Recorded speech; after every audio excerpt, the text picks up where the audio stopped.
नमस्कार, practical education point पर मैं आपका स्वागत करता हूं। इस वीडियो में हम 2 सितंबर को रेलवे ग्रुप डी की तीनों शिफ्टों में मैथ के क्वेश्चंस को देखेंगे, जिसमें एडवांस और अर्थमेटिक दोनों हैं। देखिए, एनालाइज तो बहुत सारे चैनलों पर चल रहा है, लेकिन हम इस चैनल पर क्वेश्चंस को चैप्टर वाइज एनालाइज करेंगे कि किस चैप्टर से किस किस तरह के क्वेश्चंस आ रहे हैं और आगे किस टाइप के क्वेश्चंस आने की संभावनाएं हैं। तो चलिए शुरू करते हैं। फर्स्ट क्वेश्चन CISI से है। इसमें जो क्वेश्चन है, जिस तरह के क्वेश्चंस आए हैं 2 सितंबर को, सारे क्वेश्चंस हम देखेंगे। उसके बाद हम कार्य समस्या देखेंगे। इसी तरह से हम आगे बढ़ते चले जाएंगे। देखिए, फर्स्ट क्वेश्चन है 50,000 रुपए की राशि पर एक निश्चित ब्याज की दर से धनराशि है टोटल 50,000। एक निश्चित ब्याज की दर से कोई दर है, इसमें 5 वर्ष का जो ब्याज है, समय दिया है 5 वर्ष, और जो ब्याज है सिंपल इंटरेस्ट है, साधारण ब्याज, वह है 20,000 रुपए। ये तो है SI, ये है प्रिंसिपल और ये है इसका रेट। तो हमें बताना है इसकी दर क्या है, ये है इसके ईयर। रेट हमें बताने है कि क्या होगी। अब आप एक बात समझिए, सीधा आपको क्या करना है इस टाइप के क्वेश्चंस में, आपको देखना है कि 5,000 रुपए पर साधारण ब्याज कितना मिला है, 20,000 रुपए। तो आप ये देख लीजिए कि कितने परसेंट ब्याज मिला है, क्योंकि साधारण ब्याज हर साल समान मिलता है। तो सीधा आप देखिए कितने परसेंट ब्याज मिला है, और वो जितने भी परसेंट ब्याज होगा वो 5 साल का होगा। तो हम 1 साल का ब्याज निकाल सकते हैं कि 1 साल का कितने परसेंट मिला होगा 5 से भाग करके। देखिए कैसे करना है, समझिए। टोटल धनराशि है 50,000 रुपए, और इस पर जो ब्याज मिला है वो मिला है 20,000 रुपए। तो कितने परसेंट ब्याज मिला है उसके लिए गुना 100 कर देंगे। 4 जीरो से 4 जीरो कैंसिल हो जाएगी, 5 से काटेंगे 20 बार, और 20 दूनी 40%। तो जो ब्याज मिला है वो 40% मिला है, और ये कितने वर्षों का है, 5 वर्षों का ब्याज है। तो जब 5 वर्ष का ब्याज इतना है तो 1 वर्ष का ब्याज कितने परसेंट होगा, 5 से आप भाग कर देंगे, 5 से काटेंगे 8%। तो जो ब्याज दर है वो 8% वार्षिक है। ये बात समझ में आई। नेक्स्ट क्वेश्चन देखिए, 8,000 रुपए की धनराशि पर 5% वार्षिक ब्याज की दर से 2 वर्ष का चक्रवृद्धि ब्याज की गणना हमें करनी है। देखिए, टोटल धनराशि है 8,000 रुपए, और यहां पर जो दर है वो है 5%, और समय है 2 वर्ष। यहां पर हमें बताना है, उसने कहा कि गणना जो है वार्षिक तौर पे करनी है। देखिए, वार्षिक तौर छमाही के हिसाब से या तिमाही के हिसाब से, वो इस तरह से वो कह देता है। इसका मतलब क्या है, इसका मतलब सिंपल सा है कि चक्रवर्ती ब्याज में जो है वो ब्याज के ऊपर ब्याज लगता है। तो अगर वो वार्षिक तौर पे बोल रहा है तो इसका मतलब 1 साल के बाद ब्याज के ऊपर ब्याज लगेगा, और अगर छमाही तौर पे बोल रहा है तो इसका मतलब 6-6 महीने के बाद ब्याज के ऊपर ब्याज लगता चला जाएगा, और अगर तिमाही तौर पे बोल रहा है तो इसका मतलब 3-3 महीने के बाद ब्याज के ऊपर ब्याज लगेगा। ये बात समझ में आई आपको। तो यहां पर उसने वार्षिक तौर पे बोला, इसका मतलब 1-1 साल के बाद ब्याज के ऊपर ब्याज लगता चला जाएगा। तो कैसे करना, देखिए, 1 साल के बाद ब्याज के ऊपर ब्याज लगेगा, इसका मतलब 2 साल में कितनी बार ब्याज मिलेगा, सिर्फ 2 बार। अगर छमाही तौर पे होता तो 1 साल में 2 बार, तो 2 साल में 4 बार ब्याज मिल जाता उसको। ठीक है, देखिए, तो यहां पर 5% के हिसाब से देखिए कि 8,000 रुपए का ब्याज कितना होगा। देखिए, पहले साल का जो साधारण ब्याज, चक्रवृद्धि ब्याज होगा ना, वो साधारण ब्याज के जितना ही होता है। क्यों होता है, क्योंकि साधारण ब्याज भी मूलधन पे मिलता है और चक्रवृद्धि ब्याज भी मूलधन पे मिलता है। लेकिन दूसरे जो साल है उसमें अंतर होता है। उसमें अंतर क्यों होता है, क्योंकि साधारण ब्याज तो सही ही रहेगा, लेकिन चक्रवृद्धि ब्याज क्या होगा, जो उससे पहले साल ब्याज मिला होगा ना, उसके ऊपर भी ब्याज लगेगा, इसलिए वो बढ़ जाता है। ये बात क्लियर है। देखिए, यहाँ पर इस क्वेश्चन को करते हैं।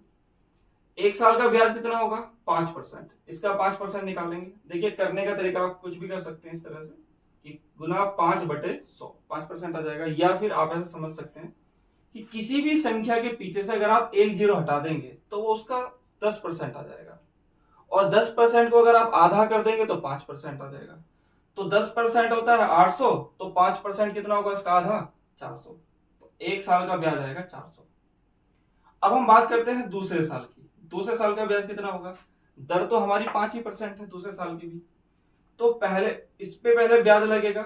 इसका 5% कितना होगा, 400 अभी हमने निकाला है, प्लस इससे पहले जितना ब्याज मिल चुका है उसके ऊपर भी ब्याज लगेगा। तो इससे पहले कितना ब्याज मिला है, ये मिला है सिर्फ, तो इसका 5% और ब्याज मिल जाएगा। एक जीरो हटाएंगे तो 10% आएगा 40, तो 5% कितना आएगा, 40 का आधा 20, तो 20 यहां पर रुपए और मिल जाएंगे। तो ये 2 साल का चक्रवृद्धि ब्याज आ जाएगा। तो टोटल कितना है, आप बस इनको जोड़ लीजिए, 400 और 400 800 और 20 820 रुपए। तो 2 साल का 8,000 रुपए पर 5% वार्षिक दर से चक्रवृद्धि ब्याज आता है 820 रुपए। क्लियर है। नेक्स्ट क्वेश्चन है 4800 रुपए धनराशि पर 15% वार्षिक ब्याज दर से कितने वर्षों का साधारण ब्याज 2160 होगा। देखिए धनराशि है यहाँ पर 4800 रुपए। देखिए इसी तरह के क्वेश्चंस नॉर्मली इसमें आ रहे हैं, तो आप बस ये तरीका समझ लीजिए। अगर आपने पहले कभी मैथ किया भी नहीं होगा ना, बस ये तरीका आप समझ लीजिए, रट के चले जाइए, एग्जाम में हूबहू इसी तरह के क्वेश्चंस आपको मिलेंगे और उठा के आपको करना है बस कैलकुलेशन। ठीक है, तो बस तरीके को ध्यान से समझना है कि हमें करना है क्या इसमें। 4800 रुपए की धनराशि है, दर है 15%, 15% इसके रेट हैं, और इस पे जो ब्याज मिला है वो है 2160 रुपए। तो हमें बताना है, देखिए ये है प्रिंसिपल, ये है इसका रेट, और ये है इसका एसआई, सिंपल इंटरेस्ट है। सिंपल इंटरेस्ट साधारण ब्याज, वो हर साल समान मिलता है। अब हमें बताना है क्या है कि समय कितना है, तो कितने समय में इतने रुपए पर इतना ब्याज लगा है, हमें बस ये देखना है।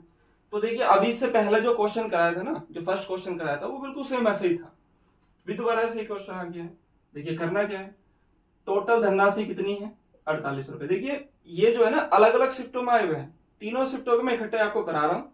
तो फर्स्ट शिफ्ट में ये था, सेकंड शिफ्ट में वो पहले वाला होगा, या थर्ड शिफ्ट में होगा, इस तरह से, क्योंकि मेरे पास तो इकट्ठे क्वेश्चन आए हैं। तो 4800 रुपए पर 2160 रुपए ब्याज यहां पर मिला है। अभी कितने परसेंट मिला है टोटल ब्याज, ये निकाल लीजिए गुना 100 करके। 2 जीरो से 2 जीरो हम काट देंगे, 12 से काटेंगे 4 बार, और 12 से काटेंगे 12 एकम 12, और 12 अट्ठी 96 180 बार, और 4 से काटेंगे 45 बार। इसका मतलब 45% टोटल उसे ब्याज मिला है। अभी कितने साल का ब्याज मिला है, बस हमें ये निकालना है। देखिए एक साल का जो ब्याज है वो कितना है 15%, तो 45% कितने साल का ब्याज होगा, 15 से आप भाग कर देंगे, 15 दिया 45, तो 3 वर्ष का इसका मतलब ये ब्याज था। क्लियर है बात। अब हम टाइम एंड वर्क के क्वेश्चन देखते हैं कि उससे किस किस तरह के क्वेश्चंस आए हैं। देखिए उसमें एक क्वेश्चन बहुत जबरदस्त आया है, उसको भी जरूर देखना आप। इसमें कहा गया है कि पी क्यू आर एस किसी काम को 20 दिन में कर सकते हैं। पी क्यू आर और एस ये किसी काम को मिलकर 20 दिन में कर सकते हैं। पी और क्यू इस काम को मिलकर 50 दिन में कर सकते हैं, और आर अकेला इस काम को 60 दिनों में कर सकता है। तो हमें बताना है कि एस अकेला इस काम को कितने दिनों में कर देगा। ये क्वेश्चन इसमें हमसे पूछा है, और हमें क्या करना है इस टाइप के क्वेश्चंस में कि सबसे पहले हमें काम मान लेना है जो इन सबसे कट जाए, ताकि हमारी कैलकुलेशन नॉर्मल रहे। अगर आप एक मान के करेंगे यहाँ पर तो आपकी कैलकुलेशन ज्यादा रहेगी, तो आप यहाँ पर ऐसा माने जो इन सबसे कट जाए। तो कितना माने, आप मान लीजिए 300, सबसे कटने वाली संख्या कौन सी है 300। अब 300 काम ये सब मिलकर 20 दिन में कर रहे हैं, तो एक दिन में कितना करेंगे, आप इसे 20 से भाग कर देंगे, 20 से काटेंगे तो कितना आएगा 15, तो एक दिन में ये मिलकर 15 काम कर रहे हैं। ये एक दिन में कितना करेंगे, 50 दिन में करते हैं 300, तो एक दिन में कितना करेंगे 50 से भाग कर देंगे, 50 से आप इसे काटेंगे तो ये आएगा 6, तो ये दोनों मिलकर एक दिन में करते हैं 6 काम। और ये अकेला 60 दिन में कर रहा है इसे, तो एक दिन में कितना करेगा 60 से भाग कर देंगे, 60 पंजे कितना होता है 300, तो ये इसका मतलब 300 का 5 करता है एक दिन में। हमें बताना है एस का काम। तो अगर हमें पता चल जाए कि एस एक दिन में कितना काम कर रहा है, तो ये पूरा काम कितने दिन में कर देगा ये भी हम बता देंगे। तो हमें एस का एक दिन का काम निकालना है, इसका मतलब पहले। अब आप ये देखिए कि ये चारों का एक दिन का काम कितना है, यहाँ पर 15 है। इसमें से पी क्यू का एक दिन का काम कितना है, पी क्यू तो कर रहे हैं कितना 6, और आर का एक दिन का काम कितना है 5, तो यहां पर भी 5 ही करेंगे। इसका मतलब पी क्यू आर एक दिन में कितना कर पा रहे हैं, 6 और 5 11 कर पा रहे हैं, जबकि चारों मिलकर कितना कर पा रहे हैं 15 कर पा रहे हैं। तो 15 में से 11 तो इन्होंने करा है, तो बाकी 4 किसने करा है, तो 4 किया होगा एस ने। क्लियर है। अब एस जो है एक दिन में 4 कर रहा है, एक दिन की क्षमता आ गई, तो पूरा काम किस दिन में कर देगा ये, वो निकाल लेंगे हम इजीली। एक दिन में 4 तो 300 करने में कितना समय लेगा ये, 4 से भाग कर दीजिए आप। 4 से अगर आप इसे काटते हैं तो ये आता है 75, यानी कि 75 दिन लेगा एस इस काम को अकेले करने में। बात समझ में आ रही है ये। नेक्स्ट क्वेश्चन भी कार्य समय से ही है, ये बहुत अच्छा क्वेश्चन है, ये नया क्वेश्चन है इसमें ग्रुप डी में। तो आप देखिए इसे कैसे करना है आप लोगों को। ए किसी कार्य को 10 दिन में करता है, ए तो करता है 10 दिन में, और बी उसी कार्य को 20 दिन में कर सकता है। तो सबसे पहले हमें क्या करना है, एक काम मानना है। काम कितना माने, जो दोनों से कट जाए। हम 20 काम मान लेंगे, तो ये एक दिन में कितना करेगा, 10 से भाग करेंगे 2, ये एक दिन में कितना करेगा, 20 से भाग करेंगे तो 1 करेगा। आगे उसने कहा है यदि ए कार्य समाप्त होने से 5 दिन पहले कार्य छोड़ देता है तो कुल कार्य कितने दिनों में समाप्त होगा। ठीक है, इसमें एक लाइन छूटी हुई है, शायद उनके बताने में कोई प्रॉब्लम नहीं होगी जिसने हमको जानकारी दी है। इसमें कहा गया होगा कि दोनों मिलकर कार्य शुरू करते हैं और कार्य समाप्त होने से 5 दिन पहले एक काम छोड़ देता है, तो पूरा कार्य कितने दिनों में समाप्त होगा। इस टाइप का ये क्वेश्चन था। ठीक है, अब देखिए इसमें हमने क्या करना है, इसमें आपको 2 बातों का ध्यान रखना है। एक तो क्वेश्चन पहली बात पे आएगा और दूसरा क्वेश्चन दूसरी बात पे आता है। तो समझिए आपको कैसे करना है। देखिए जैसे इसमें कहा कि कार्य समाप्त होने से 5 दिन पहले काम छोड़ देता है, इसका मतलब लास्ट के 5 दिन ए ने काम नहीं करा, क्योंकि काम छोड़ दिया ना 5 दिन पहले, तो काम नहीं करा। तो अगर उसने काम नहीं किया है तो हमें उससे काम कराना है। और अगर मान लीजिए वो ऐसे बोल देता कि 5 दिन पहले ए काम पर आ जाता है, इसका मतलब वो काम कर रहा है। अगर काम पर आया है 5 दिन पहले तो इसका मतलब उसने काम किया है। तो अगर वो काम कर रहा है तो उसे हम काम से हटा देंगे। यानी कि अगर कोई व्यक्ति काम कर रहा है तो उसे आप हटा दीजिए, और अगर कोई काम नहीं कर रहा है तो उससे काम कराइए। और अगर मान लीजिए कोई काम कर रहा है तो उसे तो हम हटाएंगे ही, साथ में जितना उसने काम करा वो काम भी टोटल काम में से हटा देंगे। क्लियर है। और अगर मान लीजिए कोई व्यक्ति काम नहीं कर रहा है तो उससे हम काम कराएंगे, और जितना काम वो करेगा वो काम भी टोटल काम में ऐड कर देंगे। देखिए इस क्वेश्चन में हमें कैसे करना है। उसने कहा कि लास्ट के 5 दिन पहले ए काम छोड़ देता है, इसका मतलब लास्ट के 5 दिन ए ने काम नहीं करा है, नहीं करा तो इससे हम काम कराएंगे। तो 5 दिन में ए कितना करता है, एक दिन में 2, तो 5 दिन में 10 काम ए करता है, तो हम इसमें 10 काम ऐड कर देंगे, तो टोटल कितना हो गया 30। अब ये 30 काम हमें दोनों से कराना है। अब दोनों एक दिन में कितना करते हैं, 2 और 1 3 काम।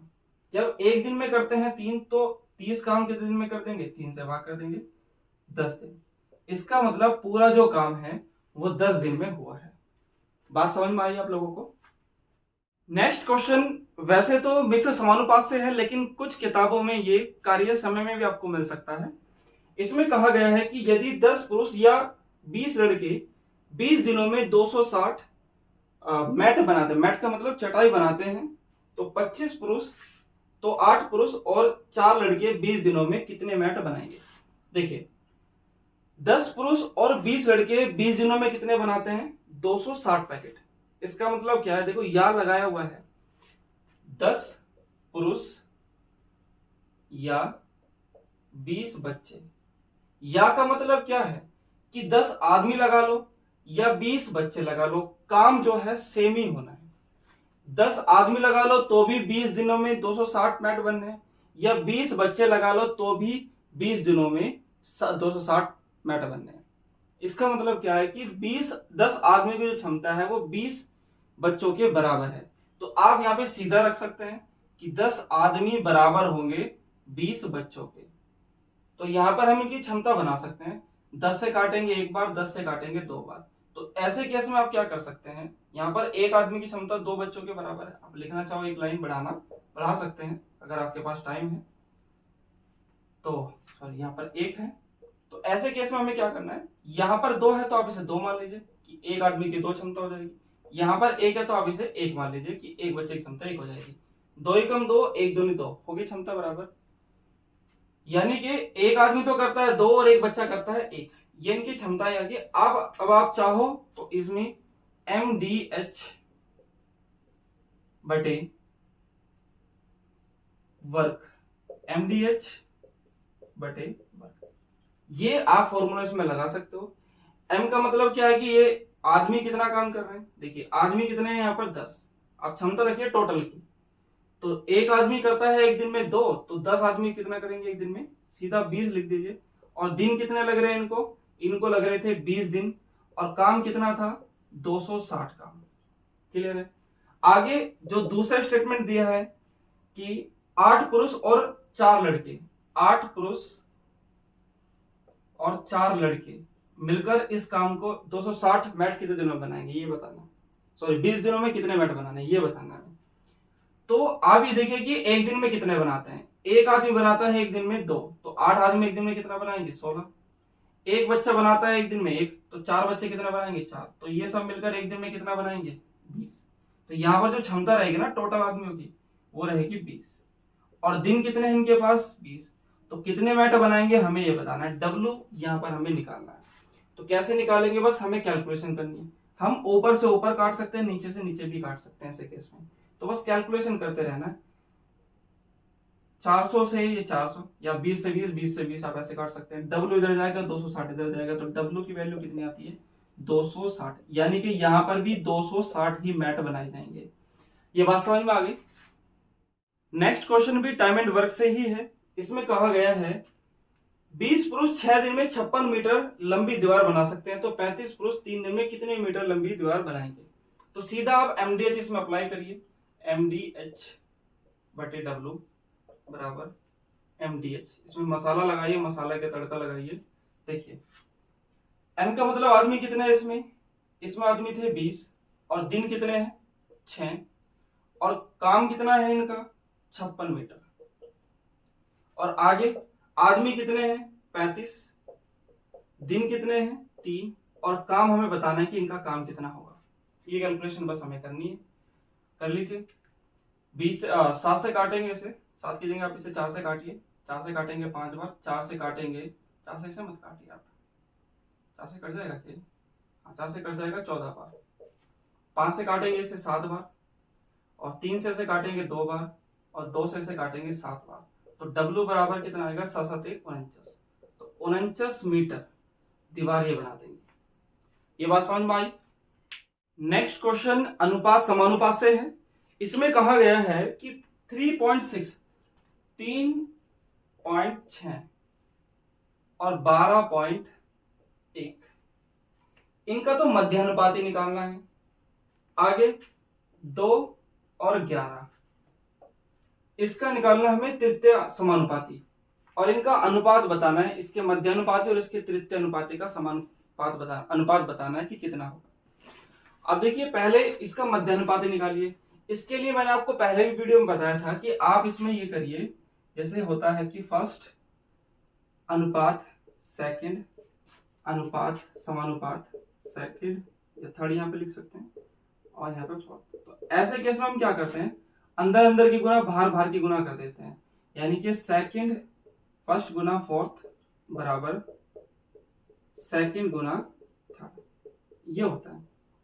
ऐसे ही अगर 3 अनुपात है तो 3 अनुपात में ही तृतीय अनुपात आप निकाल सकते हैं इसमें, और 3 अनुपात में ही आपको मध्य अनुपात निकालने के लिए आएगा। तो इसके लिए आपको क्या करना है, इसमें होता है कि फर्स्ट अनुपात सेकंड समानुपात, यहां पर भी सेकंड ही होता है, यहां पर तो आएगा ये थर्ड, लेकिन यहां पर ये सेकंड ही आएगा, और अनुपात यहां पर आएगा थर्ड। तो ऐसे केस में भी हमें क्या करना होता है, अंदर अंदर की गुना, यानी कि सेकंड का वर्ग बन जाएगा। बस ये सेकंड का वर्ग बराबर बाहर बाहर की गुना फर्स्ट गुना थर्ड, तो ये बन क्या है, यानी कि मैं यहां पर लिख देता हूं, यहां पर ऊपर लिख देता हूं कि सेकंड का वर्ग बराबर होगा फर्स्ट गुना थर्ड। आप ये याद रखिए, और आप ये याद रखिए, या फिर आप ये तरीका याद रख लीजिए कि किस तरह से बना हुआ है। बात समझ में आई। अब देखिए इसमें मध्यानुपाती क्या है, ये बीच वाली संख्या है, दोनों में ये सेकंड लिखे हैं, इसका मतलब बीच वाली संख्या सेकंड है, और तीसरी संख्या कौन सी है, थर्ड लिखा हुआ वहां पर। मध्यानुपाती में दूसरी संख्या ही मध्यानुपाती होती है, ठीक है। तो ऐसे केस में हमें क्या करना है, इनका मध्यानुपाती बताना है। इसका मतलब ये फर्स्ट है, ये थर्ड है, और सेकंड हमें निकालनी है। तो सेकंड निकालने के लिए क्या करना पड़ेगा, फर्स्ट गुना थर्ड, यानी कि आप दोनों की गुना कर दीजिए। तो ये फर्स्ट गुना थर्ड हो गया, और ये जो स्क्वायर है इधर जाके अंडररूट लग जाएगा, तो यहाँ पे लगा दीजिए आप अंडररूट। तो इससे आएगी मध्यानुपाती यानी कि सेकंड संख्या। तो इसका मध्यानुपाती निकाल लीजिए। 111 का कितना होता है 11, सॉरी 121 का अंडररूट कितना होता है 11, और 36 का अंडररूट कितना होता है 6, तो 11 6 66 बनेगा। लेकिन पॉइंट के बाद एक अंक तो यहाँ पर और एक अंक यहाँ पर, यानी कि पॉइंट के बाद कुल 2 अंक है, तो जब बाहर निकालेंगे तो पॉइंट के बाद एक अंक बचेगा, यानी कि 6.6 इसका आंसर आएगा इस वाले क्वेश्चन का। अब हमें यहाँ पे तृतीय अनुपात निकालना है, तो तृतीय अनुपात निकालने के लिए हमें क्या करना है, देखिए वो लिखा हुआ है यहाँ पर कि सेकंड के वर्ग को आप फर्स्ट से भाग कर दीजिए, तृतीय अनुपात आ जाएगा। तो सेकंड का वर्ग क्या है 11 का वर्ग, यानी कि सेकंड का वर्ग यानी कि 11 का वर्ग, 11 गुना 11 हो जाएगा, और सिर्फ फर्स्ट वाले से भाग करना है, यानी कि 2 से भाग कर दीजिए, तो ये बनेगी हमारी तृतीय संख्या। तो ये है मध्यानुपाती और ये है तृतीय संख्या। तो हमें इसका अनुपात बनाना है, तृतीय अनुपात है, सॉरी संख्या नहीं अनुपात है। तो इसका अनुपात बनाना है तो क्या करें आप, देखिए पॉइंट हटाएंगे नीचे कितना आएगा 10। तो अब हमें क्या करना है, यहाँ पर 2 से इसे काट लीजिए 5 बार, और 11 से काटेंगे एक बार, और 11 से काटेंगे इसे 6 बार। तो 6 अनुपात, इसके नीचे एक है तो इसकी गुना करेंगे 6 कम 6, और इसकी गुना इधर करेंगे तो 11 पंजे 55, तो 6 अनुपात 55 इसका आंसर आएगा। ये भी बात समझ में आ गई आप लोगों को। बस आपको इसमें ये याद रखना है, सिंपल क्वेश्चन है बहुत ही, बस आपको ये याद रखना है, और कैसे बना है वो भी मैंने आपको बता दिया, बस उसमें मान रखना है और आंसर निकालना है। बहुत ही सिंपल क्वेश्चन आ रहे हैं, बस आपको उन्हें करना आना चाहिए, ठीक है। नेक्स्ट क्वेश्चन त्रिकोणमिति से है। इसमें कहा गया है कि tan 10 गुना tan 15 गुना tan 80 गुना tan 75 का मान क्या होगा, इसका मान हमें बताना है। तो देखिए बहुत ही सिंपल क्वेश्चन है। इसमें आपको क्या करना है, इसमें मैं कुछ आपको बातें बताता हूं, आपको उनको याद रखना है, क्योंकि एग्जाम में इसी टाइप के क्वेश्चन आपसे पूछे जाएंगे। इन शिफ्टों में ये क्वेश्चन आए तो अगली शिफ्टों में हो सकता है कि यहाँ पर साइन और सेक वाला आ जाए, या फिर कोस या कोसेक वाला आ जाए, या फिर कोट वाला आ जाए, इस तरह से आ जाएगा। तो आपको सारी बातें ध्यान में रखनी। 4 बातें बहुत ही सिंपल सी बात है। देखिए अगर a प्लस बी बराबर 90 है तो आपने क्या करना है, 90 पे ही आएगा ये क्वेश्चन, ज्यादातर ये 90 पे ही पूछे जा रहे हैं आजकल। तो अगर ये a प्लस बी बराबर 90 है तो क्या होता है, तो होता है tan a into tan b बराबर 0, सॉरी 1 होता है, tan a into tan b बराबर 1 होता है। अब इससे फायदा क्या होगा, मतलब इससे हो क्यों रहा है, ऐसा क्यों हो रहा है, क्योंकि देखिए यहाँ पर tan b को क्या लिख सकते हो, b को क्या लिख सकते हैं 90 प्लस 90 माइनस a लिख सकते हैं। तो tan 90 माइनस a लिखेंगे तो ये चेंज होगा कोट a में। अब कोट a को आप उल्टा लिखेंगे तो 1/tan बन जाएगा, तो 1/tan से ये tan कैंसिल हो जाएगा, तो कितना बचेगा 1 बचेगा, इसलिए एक आ रहा है। तो ऐसे ही cot a into cot b बराबर भी क्या रहेगा 1 रहेगा, इसके बराबर भी क्या रहेगा 1 रहेगा, क्योंकि यहां पर कोट b को क्या लिख सकते हैं 90 माइनस a, तो कोट 90 माइनस a बराबर क्या होगा tan a, और tan a को उल्टा लिखेंगे तो 1 कोट a हो जाएगा, कोट a से कोट a कैंसिल हो जाएगा, तो कितना बचेगा 1। इसी तरह से sine a into sec b बराबर भी 1 होगा।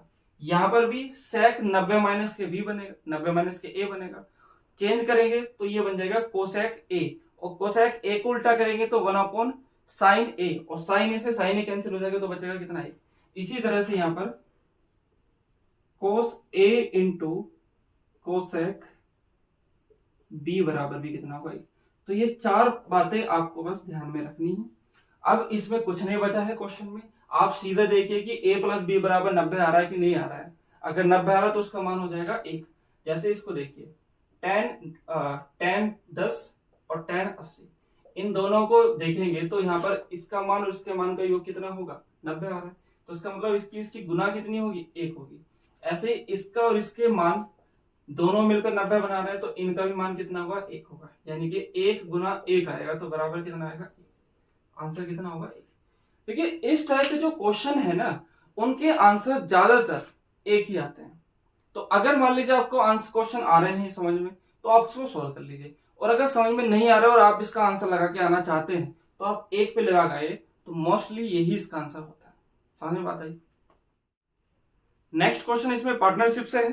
इसमें कहा गया है कि रवि और रश्मि ने क्रम से 150-200 रुपए एक व्यापार में निवेश किए। एक तो है रवि और एक है रश्मि। रवि ने करे हैं 150 रुपए इन्वेस्ट और रश्मि ने करे हैं 200 रुपए इन्वेस्ट। एक व्यापार में इन्होंने निवेश किया है। रवि ने कुछ महीने बाद अपना पैसा वापस ले लिया। ये तो कुछ महीने तक रहा, उसने पैसे वापस निकाल लिए। यदि 12 महीने का लाभ रवि और रश्मि के बीच 1:2 के अनुपात में साझा हुआ है, तो जो उनका लाभ बना है ना 12 महीने बाद, 12 महीने का मतलब देखिए कि रश्मि का जो धन है वो पूरे 12 महीने तक व्यापार में लगा रहा।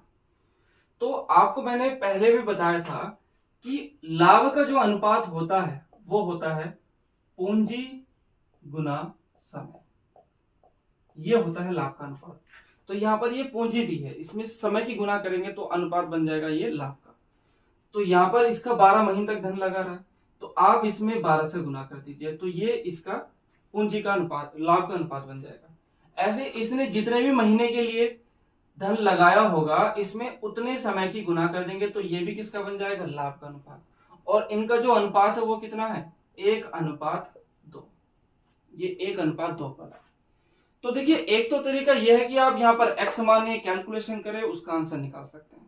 ठीक है, x मान क्या वैसे कर सकते हैं, लेकिन हमें x मानने की जरूरत नहीं है। आप सीधा देखिए कि इसका जो धन है, इसका जो लाभ है वो इससे दुगना है। तो जब लाभ दुगना है तो इसका जो धन होगा ना टोटल ये जो बनेगा ये भी इस टोटल से दुगना ही आएगा, तभी तो ये दुगना बनेगा। तो या तो आप सीधा ये समझ सकते हैं कि ये कितना आ रहा है, 12 दूनी 24, तो ये 2400 बन रहा है। तो ये क्या होना चाहिए, आधा, तो ये टोटल 1200 बनना चाहिए। तो 150 में कितने गुना करे कि 1200 हो जाए, तो 8 की गुना, तो आप यहाँ पे 8 रख सकते हो। यानी कि इसका जो धन है वो 8 महीने के लिए लगा है। या फिर आप क्या कर सकते हो, अगर इतना दिमाग आपका नहीं चल रहा है तो आप सिंपली कैलकुलेशन कर सकते हैं, ज्यादा सोचने की जरूरत नहीं है। आप सीधा क्रॉस मल्टीप्लाई कर दीजिए। क्रॉस मल्टीप्लाई में क्या करना है, जोन सा जोड़ा पता है वो हमें ऊपर रखना है, और जोन सा हमें नहीं पता या कम पता है उसको हमें गुना करके नीचे रखना है। देखिए ये हमें पूरा पता है, टोटल पता है, यहाँ पे पता है, लेकिन ये हमें पूरा नहीं पता। ये तो पूरा पता है लेकिन यहाँ का पूरा नहीं पता, ये खाली है ना जगह, तो इसको गुना करके नीचे रखना है। तो इसकी गुना इधर करेंगे तो यही कर लीजिए कैलकुलेशन, आगे करने की जरूरत नहीं है, आप सीधा यही कर लीजिए। इसे उठा के यहाँ पर रखिए गुना 1, और इन दोनों गुना करके नीचे रख लीजिए। तो इसका मान आ जाएगा, नीचे रखेंगे 150 गुना 2, बस कैलकुलेशन कर दीजिए। 50 से काटेंगे 4 बार, 50 से काटेंगे 3 बार, 3 दूनी 6 और 6 से काटेंगे इसे 2 बार, तो 4 दूनी 8। इसका मतलब ये जो धन है वो 8 महीने तक व्यापार में लगा है, 8 महीने बाद व्यापार में लगा है। लेकिन उसने हमसे पूछा क्या है, उसने हमसे पूछा है कितने समय बाद रवि ने अपने रुपये वापस निकाले थे। तो कितने समय बाद, देखो 8 महीने तक इसने व्यापार में लगाया, उसके आगे लगा ही नहीं। इसका मतलब 8 महीने बाद इसने पैसा अपना निकाल लिया है। तो आंसर क्या होगा, 8 मंथ, ये इसका आंसर होगा। क्लियर है बात। Next question profit and loss से है। इसमें किस किस तरह से क्वेश्चन आए हैं अब हम उनको देखेंगे। इसमें कहा गया है कि एक दुकानदार अपने माल पर मूल्य इस प्रकार अंकित करता है कि 20% का बट्टा देने के बाद 25% का लाभ कमाए। यदि वस्तु का लागत मूल्य 640 रुपए है तो अंकित मूल्य कितना होगा। देखिए इस टाइप के क्वेश्चन में हमें क्या करना है, उसने कहा कि 20% का बट्टा देने के बाद भी 25% का लाभ हो जाए। यानी कि एमआरपी जो भी होगी अपने आप में 100% होती है, ये आपको भी पता है, कोई भी चीज अपने आप में 100% होती है। उसने कहा कि 20% का बट्टा दे दिया, तो 20% छोड़ दिया तो बेचा कितने में गया है, 80% पर।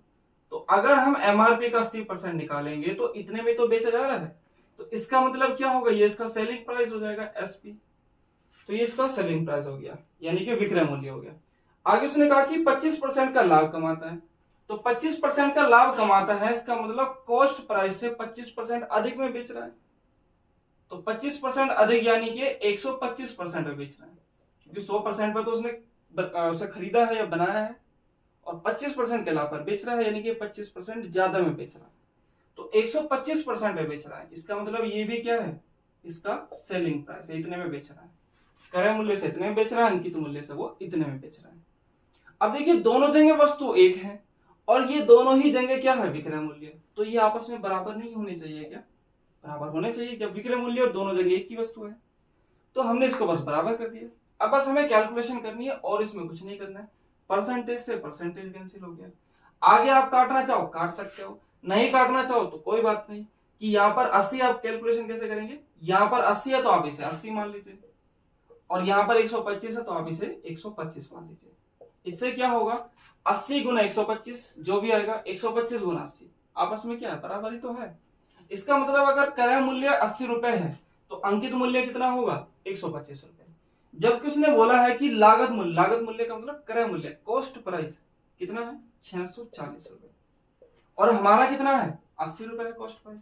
तो हमारे 80 उसके 640 के बराबर है, तो एक की वैल्यू क्या होगी, 80 से बराबर, 80 से भाग कर देंगे। भाई हमारा तो 80 आ रहा है ना लागत मूल्य, उसका कितना आ रहा है, 640। तो हमारे 80 640 के बराबर है इसका मतलब। तो हमारे एक की वैल्यू क्या होगी, आप 80 से ही भाग कर दीजिए, अपने वालों से भाग कर देंगे ना तो हमारे एक की वैल्यू आ जाएगी। तो हमारा एक उसके इतने के बराबर है। हमें बताना है अंकित मूल्य, तो हमारा अंकित मूल्य कितना है, 125। जब हमारे एक की वैल्यू इतनी है तो 125 की वैल्यू तो 125 गुना हो जाएगी, तो गुना 125 कर देंगे। अब बस कैलकुलेशन करनी है, इसे काटेंगे 8 बार कर जाएगा, 125 8 कितना होता है, 1000। ये कैलकुलेशन याद रखा करो आप, छोटी छोटी कैलकुलेशन, उससे क्या होगा कि आपको टाइम कम लगेगा सॉल्व कैलकुलेशन करने में। 125 8 कितना होता है, 1000। सिंपल सी आप याद रखें। बात समझ में आई, चलिए आगे बढ़ते हैं। नेक्स्ट क्वेश्चन भी लाभ और हानि से ही है। इसमें कहा गया है कि एक वस्तु को 1875 में बेचने पर अर्जित लाभ उस वस्तु को 1385 रुपए में बेचने पर होने वाली हानि के बराबर है। देखिए कोई वस्तु का क्रय मूल्य होगा, अगर इसे बेच रहा है वो 1875 में, तो इसका मतलब उसे लाभ हो रहा है, तो ये यानी कि क्रय मूल्य से अधिक है मूल्य, तभी तो लाभ हो रहा है। यहाँ पर हो रहा है उसे लाभ। ये लिखने की जरूरत नहीं है, सिर्फ मैं आपको समझाने के लिए लिख रहा हूं। आप तो डायरेक्ट करेंगे, डायरेक्ट बता दूंगा मैं आपको कैसे करना है। और अगर वो इसे 1385 रुपए में बेच रहा है तो उसे हानि हो रही है। इसका मतलब 1385 जो है वो क्रय मूल्य से कम है, तभी तो उसे हानि हो रही है। तो यहाँ पर क्या हो रही है, हानि। और उसने कहा कि जितना यहाँ पे लाभ हो रहा है उतना ही यहाँ पे क्या हो रही है, हानि हो रही है। इसका मतलब जितना ये इससे अधिक है उतना ही ये इससे कम है। इसका मतलब इन दोनों के कहीं ना कहीं बीच में है क्रय मूल्य, कहीं ना कहीं नहीं, बिल्कुल बीच में है, तभी तो जितने का यहाँ पे लाभ उतने की यहाँ पर हानि हुई है। तो अगर इन दोनों के बीच वाली संख्या निकालनी है तो आप क्या करेंगे, दोनों को जोड़ेंगे और आधा कर देंगे बीच वाली संख्या, सिंपल सी। तो देखिए कैसे करें, दोनों को जोड़ दीजिए आप, 5 और 5 10, 0 यहाँ से लगाए, 7 और 8 15 और 1 16, 6 यहाँ से लगाए, 8 और 3 11 और 1 12, 2 यहाँ से लगाए, 1 और 1 2 और 1 3, तो ये आ रहा है 3260। दोनों को जोड़ा और बस 2 से भाग कर दीजिए, तो इससे काटेंगे तो ये आएगा 1630। तो ये इसका क्रय मूल्य है, ये इसका कॉस्ट प्राइस है। अगर वो आपसे पूछे कि इसे 10% लाभ पर बेचना है तो कितना इसका विक्रय मूल्य होगा, तो 10% का लाभ चाहिए तो इसका 10% कितना होगा, एक जीरो हटा दीजिए, 163, और 163 आप इसमें जोड़ दीजिए, तो जो बनेगा वो 10% के लाभ पर बेचने वाली विक्रय मूल्य आ जाएगा। ये बात समझ में आई। नेक्स्ट क्वेश्चन भी प्रॉफिट एंड लॉस से ही है। इसमें कहा गया है कि एक दुकानदार 1 किलोग्राम चीनी को y% नुकसान पर बेचता है, परंतु वह 1 किलोग्राम वजन के स्थान पर 500 ग्राम इस्तेमाल करता है। अगर उसे 50% लाभ हुआ हो तो y का मान ज्ञात करो। यानी कि वो क्या कर रहा है, अपने सामान को y% हानि पे बेचने की बात कर रहा है।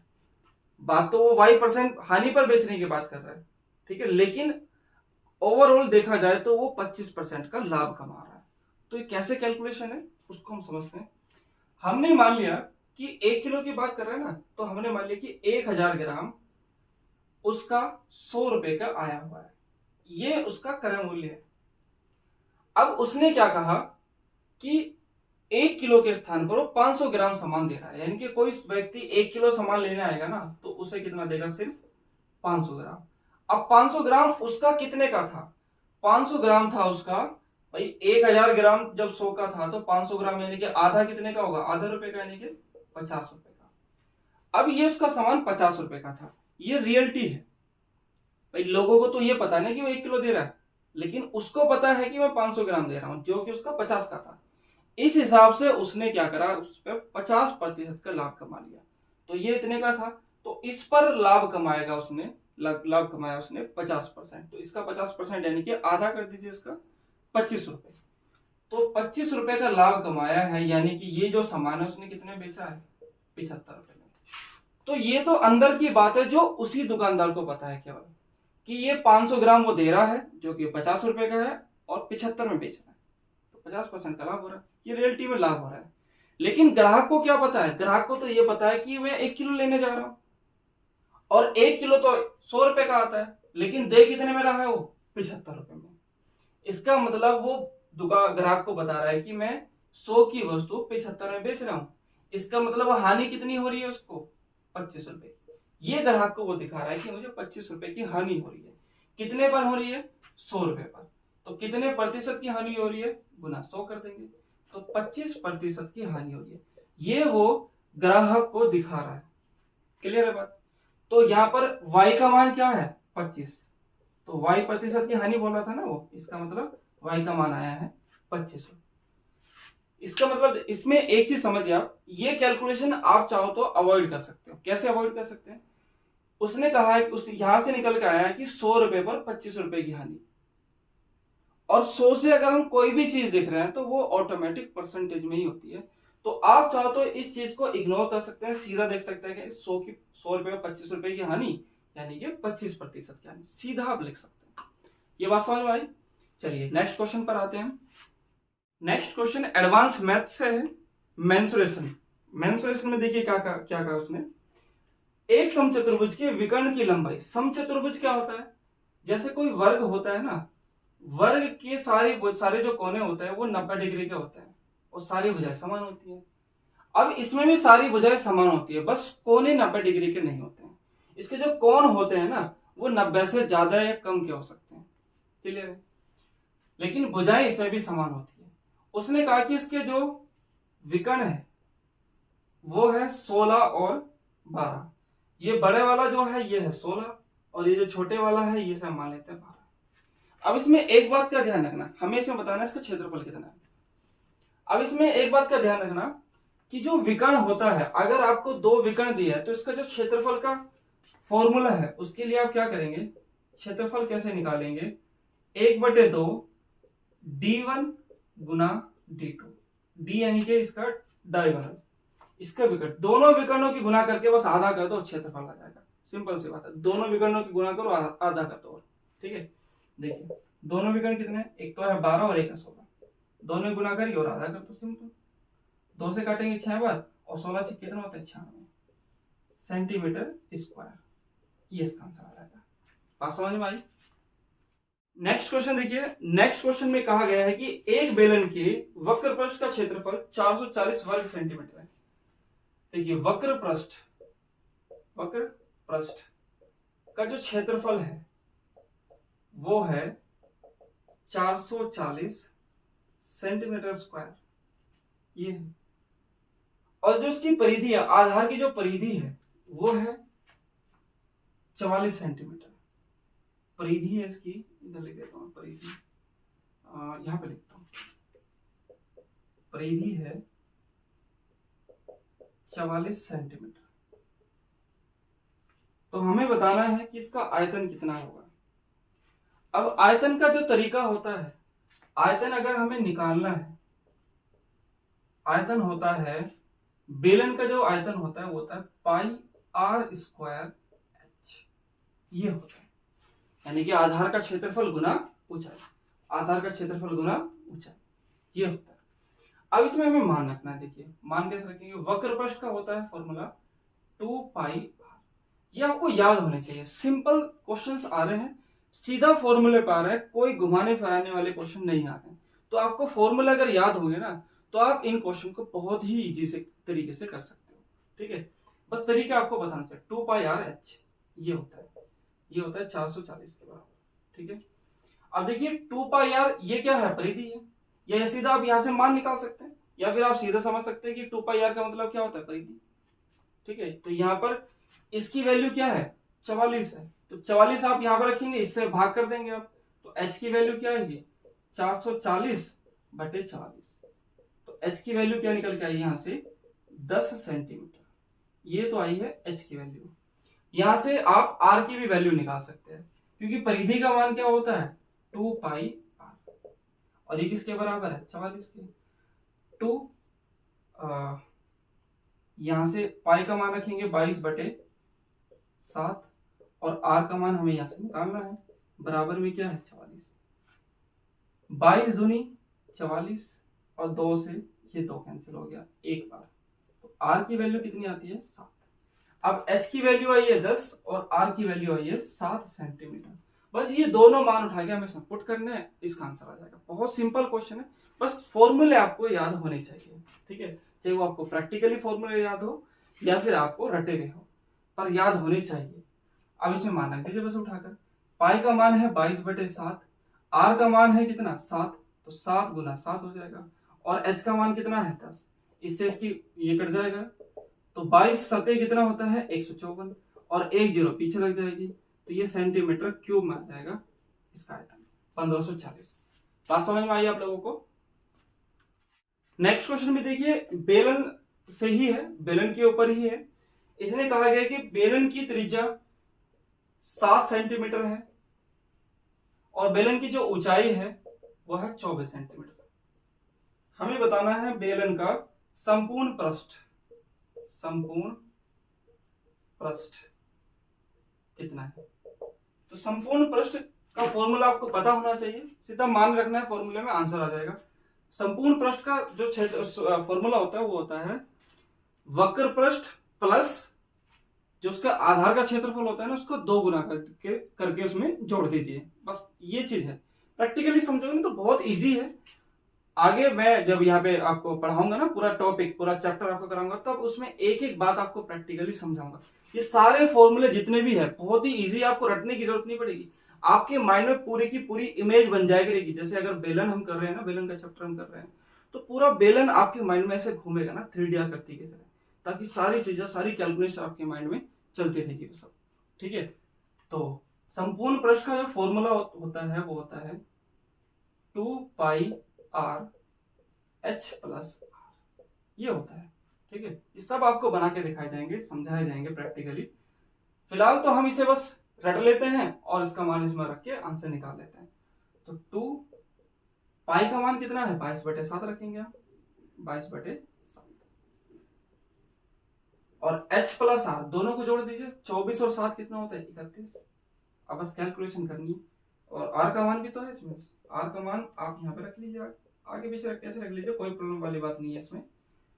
तो 7 से हम काटेंगे एक बार, और इनकी गुना करेंगे यहाँ पर 44 गुना 31, 44 ही कम 44, हाथ लगा 4, 44 दिया 132, और 4 136,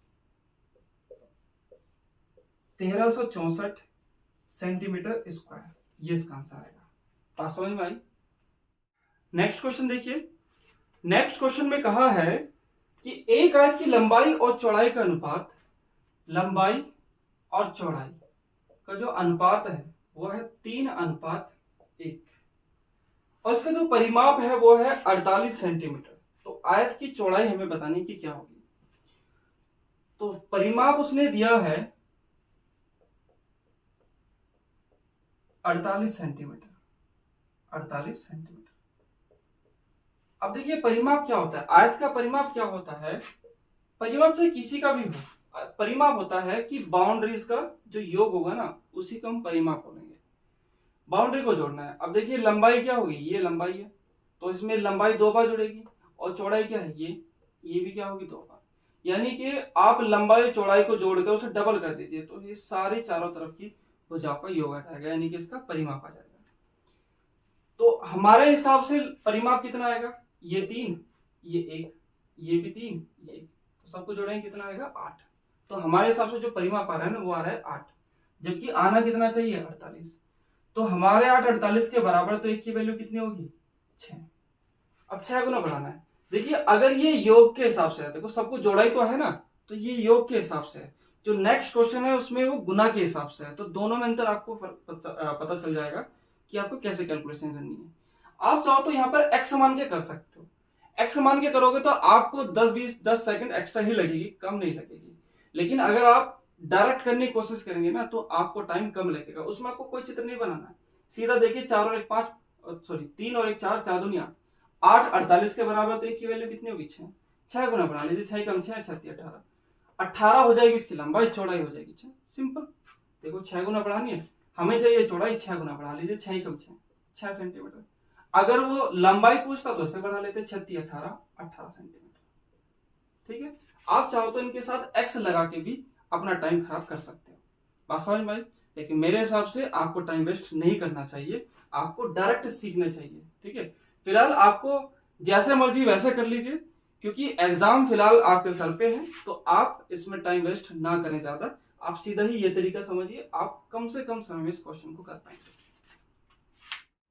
नेक्स्ट क्वेश्चन उसने कहा है कि एक आयताकार भूखंड की लंबाई उसकी चौड़ाई की 5 गुनी है। देखिए पहला जो क्वेश्चन था उसमें सीधा अनुपात दिया था, लेकिन यहां पर उसी अनुपात को एक लैंग्वेज के रूप में हमें दिया है कि एक जो आयत है उसकी जो लंबाई है वो चौड़ाई से कितनी है 5 गुना, ये 1 है तो ये कितनी होगी 5। इसका मतलब आप सीधा ये भी समझ सकते हैं कि लंबाई और चौड़ाई का अनुपात कितना है, चौड़ाई अगर 1 है तो लंबाई से 5 गुना है तो 5 हो जाएगी, सिंपल, पहले जैसा ही क्वेश्चन हो गया।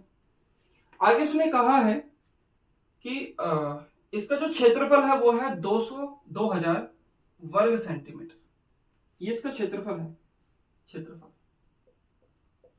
तो हमें बताना है इसकी चौड़ाई कितनी होगी। तो चौड़ाई निकालने के लिए हम क्या कर सकते हैं, अब वो समझिए। देखिए क्षेत्रफल क्या होता है, दो भुजा की गुना होती है। क्षेत्रफल होता है लंबाई गुना चौड़ाई, लंबाई है 5, चौड़ाई है 1, तो 5 ही कम 5, ये यहाँ पे देख सकते हैं 5 ही कम 5, तो गुना हो रही है, इस बात का ध्यान रखना। पहले वाले क्वेश्चनों में हमने योग किया था, इस वाले क्वेश्चन में हमने गुना करी है, तो 5 ही कम 5, तो हमारा तो आ रहा क्षेत्रफल 5, आना कितना चाहिए 2000, तो हमारे 5 उसके 2000 के बराबर है, तो हमारे 1 की वैल्यू कितनी होगी 5 से भाग कर देंगे, तो ये आएगा 400। तो हमें अब इनको 400 गुना बढ़ाना है, लेकिन 400 गुना हमें इसको गुना में बढ़ाना है। अगर प्लस में बढ़ाना होता तो सीधा हम 400 गुना बढ़ा देते, लेकिन हमें गुना में बढ़ाना है 400 गुना। तो क्या करें, अगर 200 में बढ़ाना है तो आप इसका अनरूट कर दीजिए। अगर यहाँ पर 3 संख्या होती तो 3 संख्या में बढ़ाना होता तो हम इसका क्यूब रूट कर देते, अगर 4 संख्या होती तो हम इसका 4 रूट कर देते, बात समझ में आई। फिलहाल 2 संख्या तो हमने इसका क्या कर दिया अनरूट, तो कितना आया 20, तो 20 गुना आप बढ़ा लीजिए, 20 पंजे 100 और 20 ही कम 20, तो ये संख्याएं आएगी 100 और 20, सिंपल है। आप चाहो तो यहाँ पर x मान के भी कर सकते हो कि 5x और 1x, तो गुना करेंगे तो क्षेत्रफल आएगा 5x², 5x² 2000 के बराबर होगा, तो x की वैल्यू क्या होगी, पहले 5 से भाग करेंगे तो x² की वैल्यू आएगी 400, फिर x की वैल्यू क्या आएगी, इसका अनरूट करेंगे तो 20 आ जाएगी, फिर 20 की गुना करेंगे 20 पंजे 100, 20 ही कम 20, आंसर वही आना है, बस वहां पर कैलकुलेशन थोड़ी ज्यादा करनी पड़ेगी, यहाँ पर कैलकुलेशन आपको कम करनी पड़ रही है, यहाँ पर आपके 5-7 सेकंड बचेंगे ही, बात समझ में आई। नेक्स्ट क्वेश्चन देखिए, ये लाभ और हानि से है। इसमें कहा गया है कि किसी वस्तु का अंकित मूल्य x है, उस पर 20% की छूट दी जाती है और 12.5% टैक्स लगा दिया जाता है और 360 रुपए में बेच दिया जाता है, तो अंकित मूल्य हमें बताना है कि इसका क्या होगा। देखिए छूट कितनी दी जाती है इस पर 20% की, देखिए छूट दी जाती है एमआरपी पर, हमने एमआरपी मान लिया इसका 100 है, तो 20% की अगर छूट देंगे तो कितने बेची जाएगी 80 रुपए में बेची जानी चाहिए थी। अब उसने कहा कि इस पर टैक्स है 12.5%। देखिए टैक्स किस पे लगता है, जिस पर बिल बनता है, तो बिल यहाँ पर 80 रुपए का तो बनेगा क्योंकि 20% तो उसने छोड़ दिए, तो 80 रुपए पर बिल बनेगा और जितना भी बिल बना है उस पर 12.5% उसे टैक्स देना पड़ेगा, तो 12.5% निकाल लीजिए। देखिए 12.5% का जो मतलब होता है ना, 12.5% का मतलब होता है 1/8, इसकी जो फ्रैक्शन होती है वो होती है 1/8। आप इसके लिए ऐसा कर सकते हैं, परसेंटेज हटाएंगे नीचे कितना आएगा 100, पॉइंट हटाएंगे तो 1000 हो जाएगा, 125/1000। अभी आपको बताया था कि 125 में 8 से गुना करते ही 1000 आ जाता है, ये कैलकुलेशन आपको याद रखनी चाहिए क्योंकि ये आती रहती है, तो टाइम ना लगे इसलिए हमें ये याद रहनी चाहिए। तो 125 से 1000 कटेगा कितनी बार 8 बार, यानी कि 1/8 इसके फ्रैक्शन है। तो या फिर आप कोई भी तरीका आपके पास उससे कर सकते हैं, ऐसा नहीं कि आपको यही करना है, ये तो फास्ट तरीका है, लेकिन फिलहाल एग्जाम में आपको जो भी तरीका आता है उसी से कर सकते हैं। तो 12.5% बस आप इसका निकालेंगे, मैं इसका 12.5% 1/8 करके निकालूंगा और ये भी करने की जरूरत नहीं है, आप सीधा, आपको पता है कि 8 से भाग करने पे 10 ही आना है, या फिर आप भाग करके देख लीजिए 10 आ रहा है। तो इसका मतलब 80 रुपए के सामान पर 10 रुपए का टैक्स देना पड़ेगा, तो सामान उसको पड़ेगा कितने का, 90 रुपए का। तो हमारे हिसाब से उसे 90 रुपए का पड़ रहा है, और उसके हिसाब से कितने में बेचा जा रहा है, यानी कि उसे पड़ कितना रहा है, 360 रुपए का। तो हमारे 90 है उसके 360 के बराबर होंगे, क्योंकि हमें इतने का पड़ा है और उसके हिसाब से इतने का पड़ा है। तो 90 है एक 360 के बराबर है, तो एक की वैल्यू कितनी होगी, 90 से आप यहाँ पर भाग कर देंगे, एक की वैल्यू आई है इतनी। अब हमें बताना क्या है कि इसका एमआरपी कितना है। अब एमआरपी हमारे हिसाब से कितना था इसका, 100 रुपए, तो बस 100 की वैल्यू निकालनी कितनी है। जब एक की वैल्यू इतनी है तो 100 की वैल्यू तो इससे 100 गुना हो जाएगी, तो गुना 100 कर देंगे हम, 0 से 0, 9 से काटेंगे 4 बार, तो 100 गुना 4 कितना होता है, 400 रुपए। तो इसका जो एमआरपी आएगा वो आएगा 400 रुपए। बात समझ में आई। नेक्स्ट क्वेश्चन है कि ये संख्या 8 से विभाज्य है, तो हमें बताना है कि y का अधिकतम मान कितना है। तो हमें देखना है कि अधिकतम मान कितना है। देखो, अधिकतम मान निकालने के लिए हमें क्या करना होगा, ये 8 से विभाज्य है, और 8 से विभाज्य होने का जो तरीका है वो क्या है कि लास्ट के जो 3 अंक है ना वो 8 से कटने चाहिए। अगर लास्ट के 3 अंक 8 से कट जाते हैं तो पूरी संख्या 8 से कटेगी, और अगर लास्ट के 3 अंक 8 से नहीं कटेंगे तो पूरी संख्या 8 से नहीं कटेगी। तो हमें यहाँ पे y का मान ऐसा रखना है ताकि ये पूरी संख्या 8 से कट जाए, यानी कि इसकी हमें कोई जरूरत नहीं है, उसको आप हटा दीजिए, बस यहाँ पर 8 से इसको भाग कर लीजिए और y का मान देख लीजिए क्या रखा जा सकता है यहाँ पर। तो देखिए यहाँ पर 6, यहाँ पे जो भी कटेगा उसके बाद यहाँ पर 2 पर कैलकुलेशन करनी पड़ेगी। तो यहाँ पर 6 कब आता है 8 के पहाड़े में, 8 के गुणे में 6 कब आता है, या तो 8 दूनी 16 आएगा, यानी कि यहाँ पर 16 बचना चाहिए। 16 कैसे बचेगा, 8 पंजे 40, 1 बचना चाहिए, तो यहाँ पर 1 होना चाहिए, तभी तो 16 पे चलाएंगे। तो y का मान या तो आप रख सकते हैं 1 यहाँ पर रखेंगे, 8 पंजे 40, 1 बचा यानी कि 16 हो गया फिर, और 8 दूनी 16 कट जाएगा पूरा। या फिर आप इसमें क्या रख सकते हैं, 8 7 56, 56 में भी 6 आता है, तो यहाँ पर 7 होना चाहिए, 5 होना चाहिए, 56 है ना, 5 होना चाहिए। तो 8 5 40, 5 बचा, 5 और 6 56 हो गया, तो 8 7 56, यानी कि यहाँ पर y का मान आप 5 रख सकते हैं।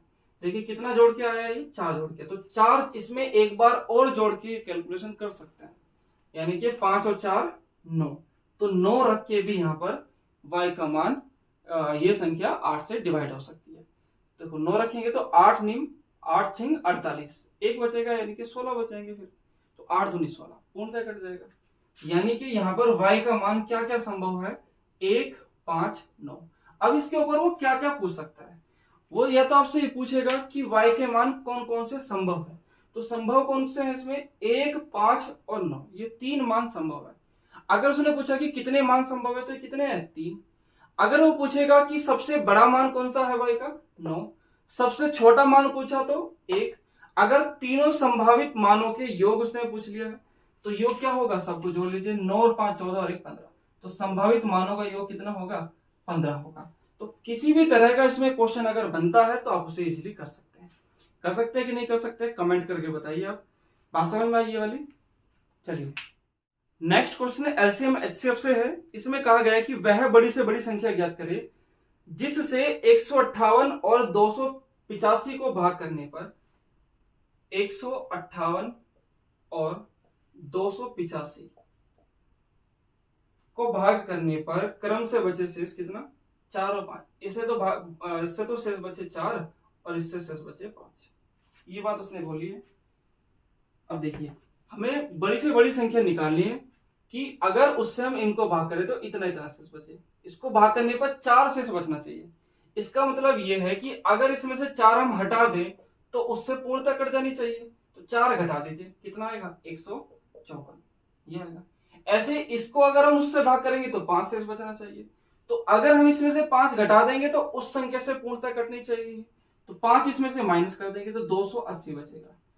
तो अब हमें देखना है इसका मतलब कि वह बड़ी से बड़ी संख्या जो इन दोनों को पूर्णतः काटे, यानी कि अब इन दोनों का हमें एचसीएफ निकालना है कि कितना होगा। अब एचसीएफ निकालने का आपका कोई भी तरीका हो सकता है, फिलहाल मैं आपको जो बताने वाला हूं वो सिंपल तरीका बताने वाला हूं जो आप कई बार कर चुके हैं, ठीक है। पहली छोटी क्लास में भी आपने ये चीज पढ़ी है, तो इसे आप काट सकते हैं। आप यहाँ पे 7 से काट लीजिए, 7 दूनी 14, 7 दूनी 14, 7 चौक 28, 40 बार कट गया।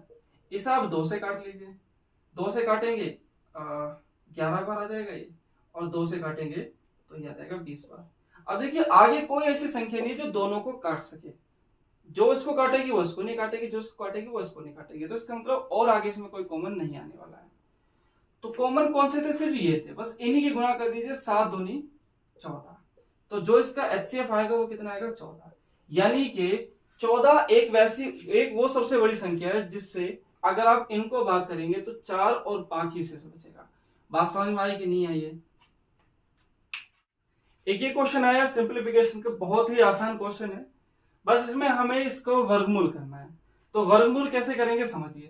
देखिए इसको हम लिख सकते हैं 25 गुना 2, और इसको लिख सकते हैं हम 2 गुना 9। अब इसका अंडर कर दीजिए, 25 का अंडर तो हो गया 5, और इन 2 में से 1 बाहर आ जाएगा तो रहेगा 2 यहां पर बाहर, और 9 का अंडर कितना होता है? 3।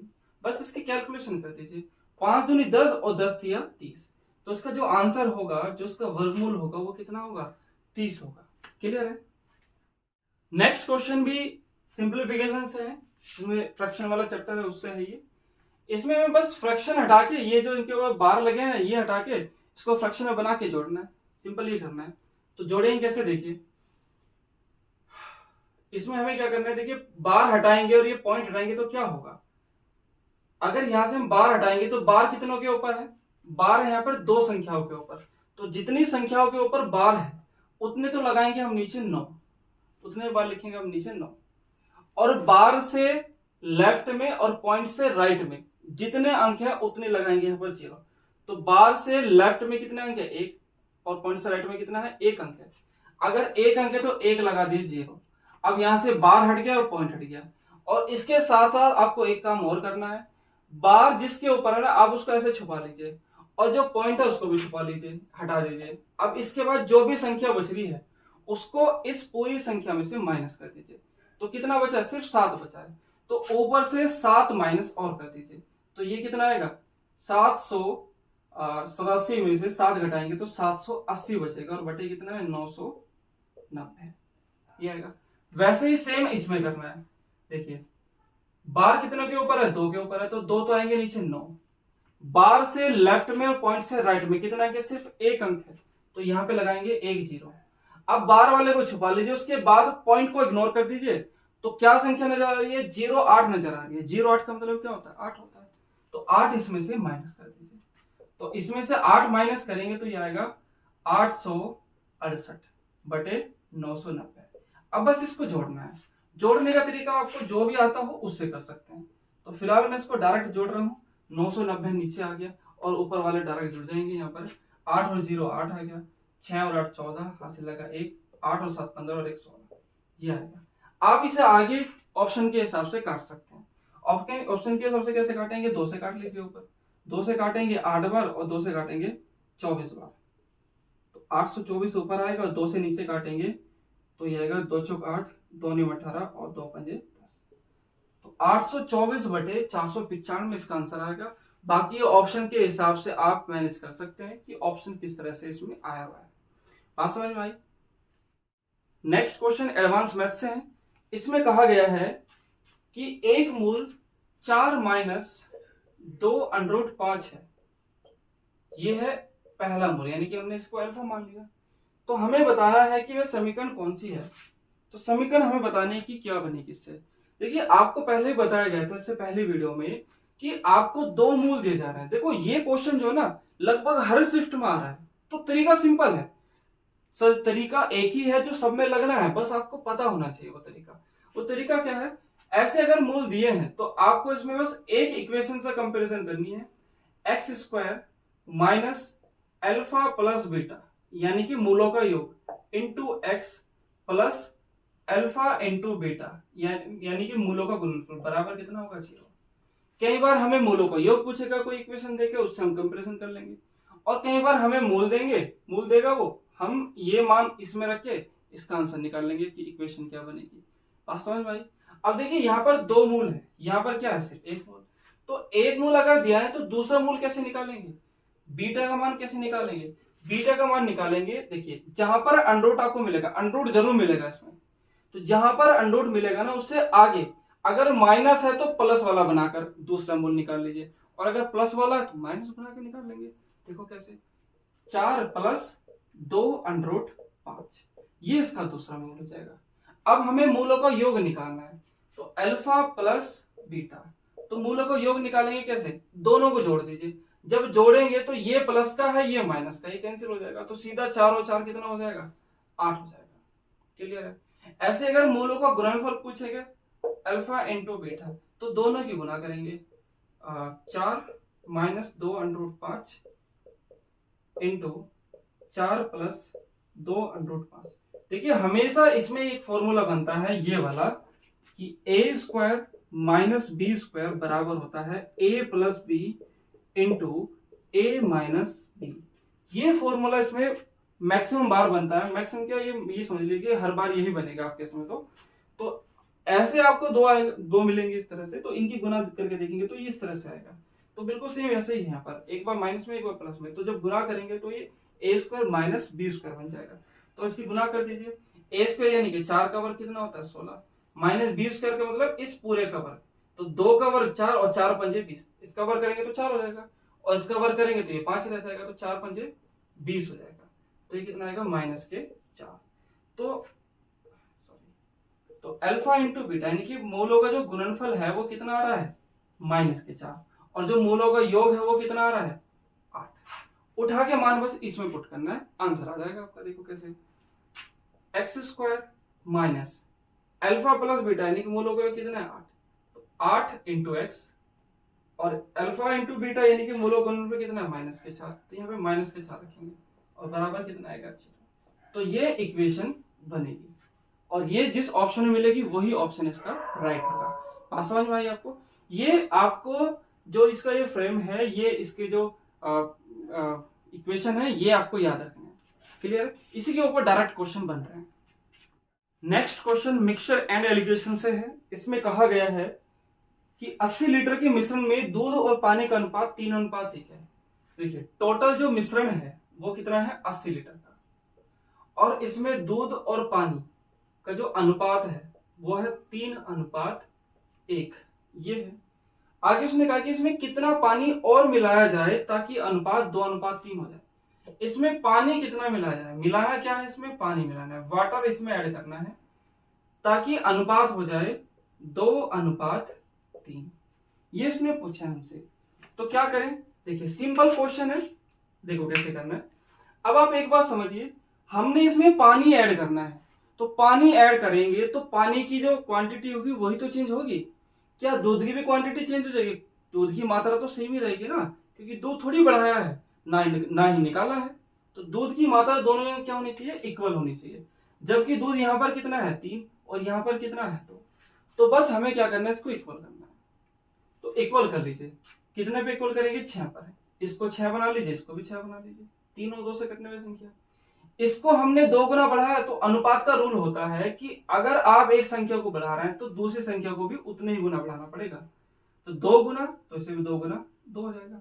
ऐसे इसको 3 गुना, तो इसको भी 3 गुना, 3 तिया 9। अब देखिए दूध की मात्रा दोनों जगह सेम है।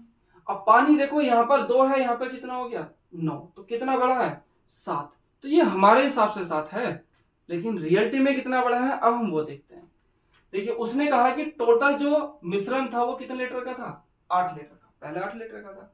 जबकि हमारे हिसाब से पहले कितना आ रहा है 6 लीटर इसमें दूध आ रहा है, पानी कितना आ रहा है, तो 6 और 2 8। तो हमारे हिसाब से पहले 8 लीटर इसमें दूध आ रहा था, और उसका कितना आ रहा है 80। तो हमारे 8 उसके 80 के बराबर है, तो हमारे 1 की वैल्यू कितनी होगी 8 से भाग कर देंगे, तो 1 की वैल्यू आती है इतनी। हमें बताना है कि पानी कितना बढ़ाना है, तो हमारे हिसाब से तो हमें 7 लीटर बढ़ाना है, तो उसके हिसाब से कितना होगा वो देख लेंगे। जब हमारे 1 की वैल्यू इतनी है तो हमारे 7 की तो वैल्यू से 7 गुना हो जाएगी, तो गुना 7 कर देंगे बस। 8 से इसे काटेंगे 10 बार, और 10 से कितना होता है 70 लीटर।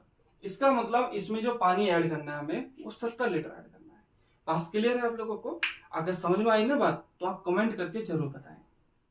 अब हम नेक्स्ट और लास्ट क्वेश्चन पे चलते हैं जो ट्रेन से संबंधित है। इसमें कहा गया है कि एक ट्रेन 45 किलोमीटर प्रति घंटे की चाल से चलते हुए किसी खंबे को 24 सेकंड में पार करती है। तो ट्रेन की लंबाई हमें बतानी क्या होगी। जो ट्रेन की स्पीड है वो है, उसने कहा कि 45 किलोमीटर प्रति घंटा, और ये किसी खंबे को पार कर रही है 24 सेकंड में। टाइम ले रही है खंबे को पार करने में 24 सेकंड। ये बात उसने बोली है। तो ट्रेन की लंबाई हमें बतानी कि कितनी होगी।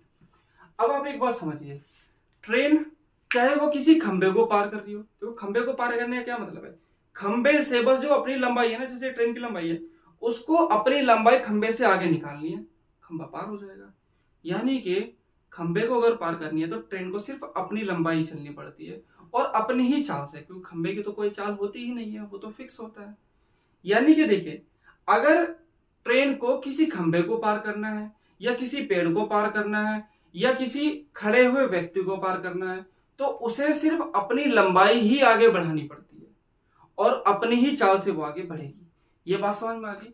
तो यहां पर हमें ये देखना है कि ट्रेन 24 सेकंड में खंबे को पार कर रही है, तो 24 सेकंड में जितना वो जाएगी वही उस ट्रेन की लंबाई होगी, क्योंकि उसे सिर्फ अपनी ही लंबाई तय करनी पड़ती है खंबे को पार करने के लिए। तो 24 सेकंड में देख लीजिए कितना जा रही है। तो इसकी चाल है 45 किलोमीटर प्रति घंटा। तो पहले देखो यहाँ पे सेकंड में दे रखा है, तो इसकी जो चाल है ना, इसको मीटर प्रति सेकंड में चेंज करना पड़ेगा। आपको पहले ही बताया गया था कि अगर किलोमीटर प्रति घंटे को आप मीटर प्रति सेकंड में चेंज करना चाहते हैं, यानी कि बड़ी यूनिट को, किलोमीटर बड़ी यूनिट है और मीटर प्रति सेकंड छोटी यूनिट है, अगर बड़ी यूनिट को छोटी यूनिट में कन्वर्ट करना है, तो छोटी यूनिट में कन्वर्ट करना है तो छोटी संख्या से गुना, यानी कि 5 से गुना, और जो दूसरी संख्या उससे भाग कर देंगे, यानी कि ये करना पड़ेगा। और अगर मीटर प्रति सेकंड को आपको चेंज करना पड़ रहा है किलोमीटर प्रति घंटा में, यानी कि छोटी यूनिट, मीटर छोटी यूनिट है, उसको बड़ी यूनिट यानी कि किलोमीटर में चेंज करना है, तो बड़ी यूनिट में कन्वर्ट करना है तो बड़ी संख्या से गुना, यानी कि 18 से गुना कर देंगे और दूसरी वाले से भाग कर देंगे। सिंपल ये कैलकुलेशन इसमें करनी है हमें। तो यहाँ पर हमें किलोमीटर को मीटर प्रति सेकंड में चेंज करना है, यानी कि 5/18 से गुना कर देंगे, तो ये मीटर प्रति सेकंड में चाल आ जाएगी, यानी कि 1 सेकंड में चली गई दूरी। मीटर प्रति सेकंड का मतलब क्या है कि 1 सेकंड में चली गई दूरी।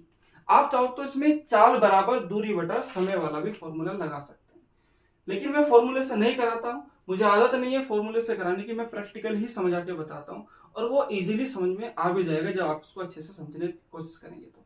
ठीक है भाई, ये मीटर प्रति सेकंड में यानी कि 1 सेकंड में चली गई दूरी है। तो 24 सेकंड में कितना जाएगा ये निकाल लीजिए। 1 सेकंड में इतना जा रहा है तो 24 सेकंड में कितना जाएगा, गुना 24। तो ये टोटल दूरी आ जाएगी जो ट्रेन के द्वारा चली हुई है खंबे को पार करने के लिए। तो कितनी दूरी है वो निकाल लीजिए, वही रेलगाड़ी की दूरी हो जाएगी। 9 से काटेंगे 2 बार और 9 से काटेंगे 5 बार, 2 से काटेंगे 12 बार, 12 पंजे 60 और 60 पंजे कितना होता है 300 मीटर। तो जो टोटल दूरी है वो कितनी है, 300 मीटर की दूरी है, यानी कि रेल की जो लंबाई होगी वो 300 मीटर की लंबाई है। बात समझ में आई। अगर आपको ये वीडियो पसंद आ रही है और हमारा पढ़ाया आपको समझ में आ रहा है तो वीडियो आप लाइक और शेयर कर सकते हैं और अच्छे अच्छे कमेंट भी कर सकते हैं। नमस्कार।